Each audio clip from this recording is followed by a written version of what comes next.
Howdy y'all, Amber here and welcome back to Security Studs Nook. Today we are going to be doing day 7 of the spooky, and the colors that I chose for this is Vivid Green, Cool Gray 5, Warm Gray 2, Warm Gray 8, Terracotta, Orange, Pale Yellow, and Peacock Green.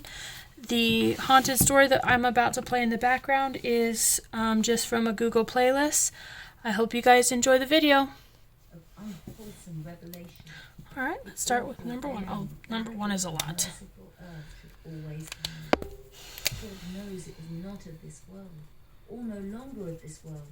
Yet to my horror, I saw in its eaten away and bone-revealing outline a leering, abhorrent travesty on the human shape, and in its mouldy, disintegrating apparel, an unspeakable quality that chilled me even more.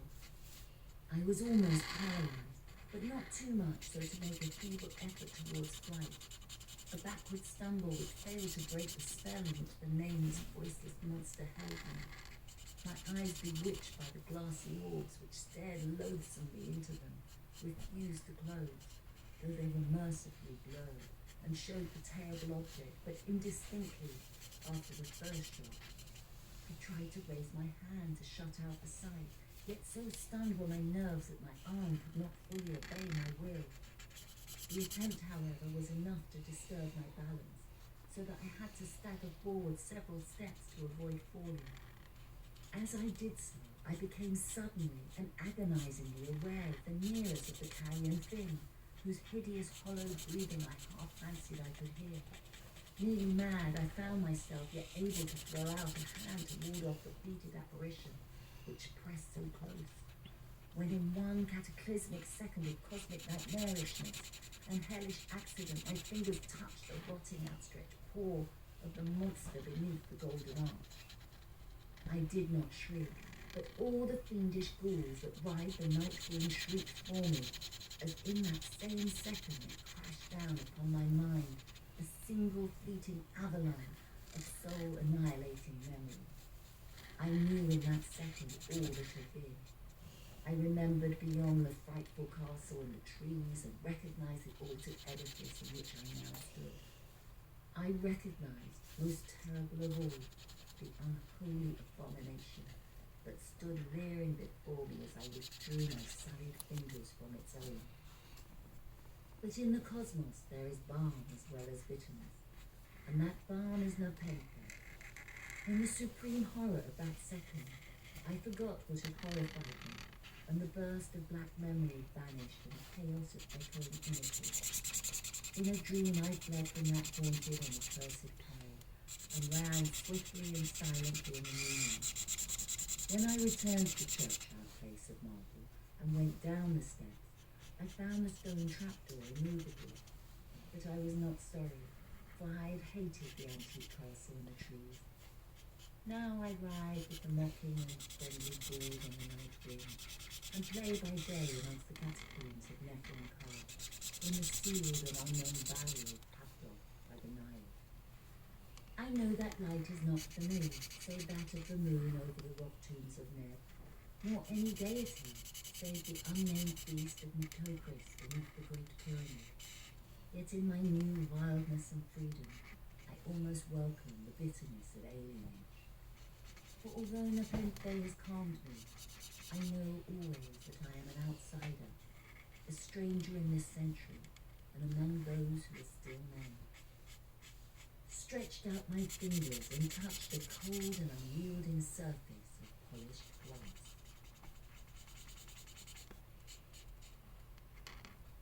It was a small slip with nothing whatever on it but 5 numerals, not divided or punctuated in any way.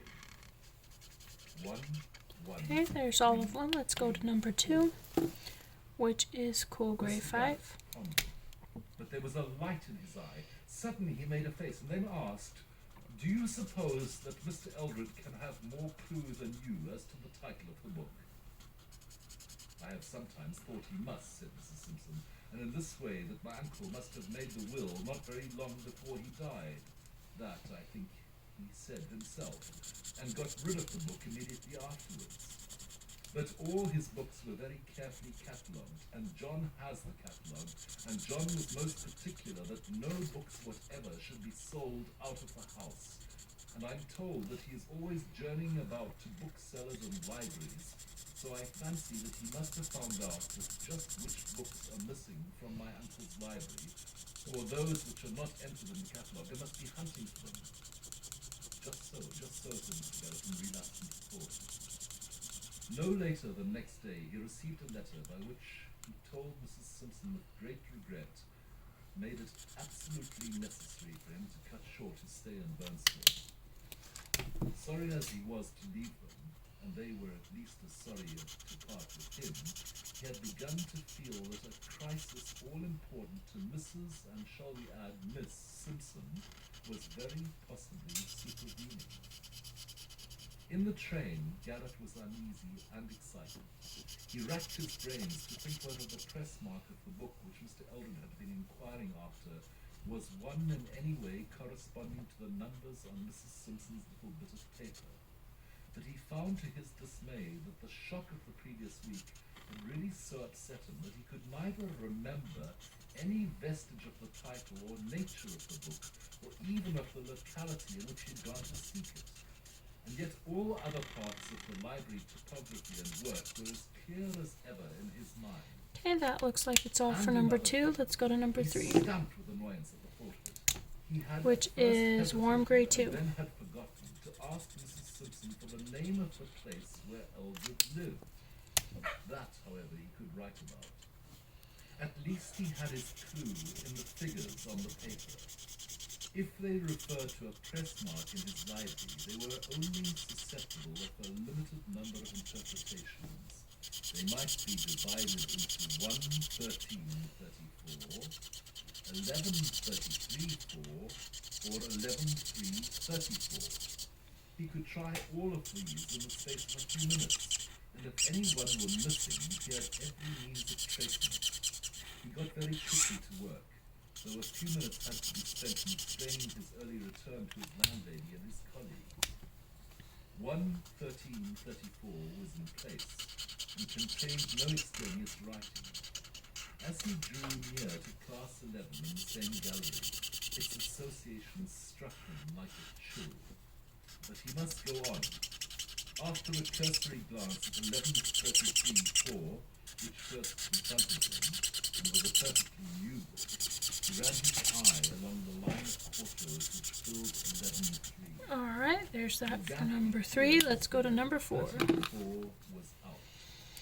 A moment was spent in making sure that it had not been misplaced. Which is Warm And Grey then he 8. was off to the vestibule. Has 11334 gone out? Do you recollect noticing that number? Notice the number? What do you take me for, Mr. Garrett? There, take a look over the tickets for yourself, if you've got a free day before you. Well then, has a Mr. Eldred called again, the old gentleman who came the day I was taken ill? Come, you'd remember him. What do you suppose? Of course I recollect him.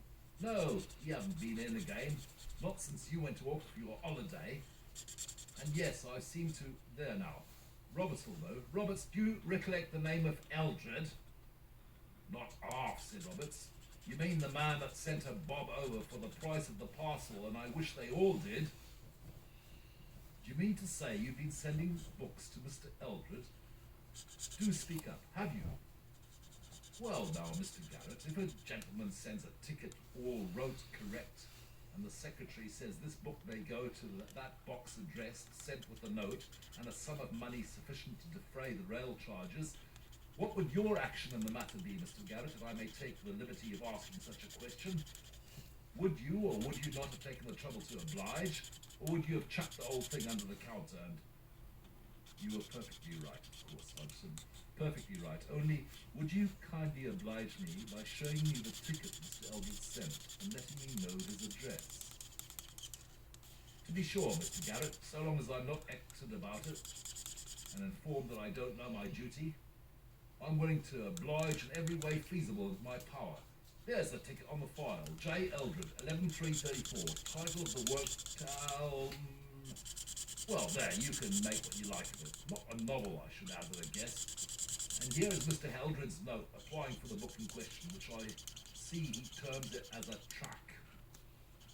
Thanks, but the address, there's none on the note. Ah, indeed, well now. Stay now, Mr. Garrett, I have it. Why, that note came inside of the parcel, which was directed very thoughtful to save all the trouble ready to be sent back with the book inside. Okay, there's the end of yellow, or I mean number 4, so now let's do number 5, which is terracotta. My little book here I keep. Not but what I dare to say there were good reasons for me not entering of it, but there I haven't the time, neither of you. I dare say to go into them just now, and no, Mr. Garrett, I do not carry it in my head. What else would be the use of keeping this little book here for? Just an ordinary common notebook, you see, which I made a practice of entering all the names and addresses in it as I see fit to do. Admirable arrangement, to be sure. But all right, thank you. When did the parcel go off? 10:30 this morning. Oh, good, and it's just 1 now. Garrett went upstairs in deep thought. How was he to get the address? Alright, now let's do number 6, which I chose to make orange. Yes, there was one other way. She had said that Eldred lived on his uncle's estate. If this was so, he might find that place entered in the donation book. That he could run through quickly, now that he knew the title of the book. The register was soon before him, and knowing that the old man had died more than 20 years ago, he gave him a good margin and turned back to 1870. There was but one possible entry. There we go. Now let's go ahead and do August the 14th, 7, which I chose to do pale yellow. P. Nachmanidae, Amstelard, 1707, given by J. Rant, D.D. of Bretfield Manor. A gazetteer showed Bretfield to be 3 miles from a small station on the main line. Now to ask the doorkeeper whether he recollected if the name on the parcel had been anything like Bretfield. No, nothing like it. And last but not least, we'll do peacock green. Either Bretfield or Britfield, but nothing other like the other name that you what you mentioned. So far, well. Next to timetable. A train could be got in 20 minutes, taking 2 hours over the journey. The only chance, but not one to be missed, and the train was taken. If he had been fidgety on the journey up, he was almost distracted on the journey down. If he found Eldred, what could he say? That it had been discovered that the book was a rarity and must be recalled? An obvious untruth. Or that it was believed to contain important manuscript notes? Eldred would of course show him the book from which the leaf would already have been removed. He might perhaps find traces of the removal, a torn edge of a flyleaf perhaps. And who could disprove what Eldred was certain to say? That he too had noticed and regretted the mutilation. Altogether, the chase seemed very hopeless. The one chance was this. The book had left the library at 10:30. It might not have been put into the first possible train. Alright y'all, I hope you guys enjoyed this video, and if you did, please like, comment, and subscribe to the channel. And if you subscribe, go ahead and hit that little notification bell so you'll get notification each time I upload a new video. And as always, be wild, be crazy, be bold, be you, because those who mind don't matter. And the story that we were listening to will continue on the next video. Bye guys!